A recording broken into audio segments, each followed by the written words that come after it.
ഇതെന്ത് കൂത്ത്? ഇതെന്ത് കൂത്ത്?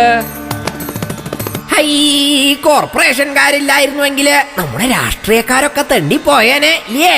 അതെ, ഈ കോർപ്പറേഷൻകാര് ചൂലെടുത്ത തൂത്ത് വൃത്തിയാക്കുന്നത് കൊണ്ടാണല്ലോ ചാക്യാരെ അവർക്ക് ഇവിടെ സമരപരിപാടികളൊക്കെ നടത്താൻ പറ്റണത് എന്ന്. അതല്ല, പത്രത്തിൽ കണ്ടില്ലേ, ഈ കോർപ്പറേഷൻകാരാണ് രാഷ്ട്രീയക്കാർക്ക് 87% പണവും സംഭാവന ചെയ്യുന്നത് എന്ന്. ഇത് കേട്ട് ചാക്യാരെ മൂക്കത്ത് കൈയൊന്നും വെക്കണ്ടെന്നതേ ഇവിടെ ഒരുത്തൻ. രാഷ്ട്രീയക്കാർക്ക് പണം വേണ്ടേ? എന്നാലല്ലേ ചില പെൺതാരങ്ങളെ വഴിതെറ്റിക്കാതെ വഴി മാറ്റിക്കൊണ്ട് നടക്കുമ്പോള് 13 ലക്ഷം രൂപയ്ക്കുള്ള സാരി ഒക്കെ വാങ്ങിക്കൊടുക്കാൻ പറ്റുള്ളൂ. ഏത് ചെലവുണ്ടാവും ഇല്ലേ?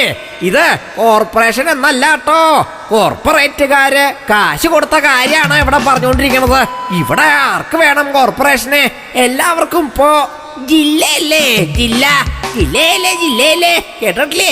അപ്പോ സംസ്ഥാനത്ത് കട്ടൻ കാപ്പി കുടിക്കുമ്പോൾ കടിയില്ലെങ്കിലും ഗഡ്ഗിൽ വേണമെന്ന അമ്മാവൻ. ഗഡ്ഗിലില്ലാതെ കട്ടൻ കഴിച്ചാൽ മതി എന്ന് പിണങ്ങാറായി നിക്കണം മരുമോൻ. ജില്ലയും സംസ്ഥാനവും കഴിഞ്ഞു. അപ്പൊ നമ്മുടെ രാജ്യം രാജ്യത്തിനൊരു കുഴപ്പമില്ല കേട്ടോ. രാജ്യത്തിന്റെ സാമ്പത്തിക സ്ഥിതിയെ കുറിച്ച് ആശങ്കയേ വേണ്ട എന്നല്ലേ തലേക്കെട്ടുകാരൻ പറഞ്ഞിരിക്കണത്?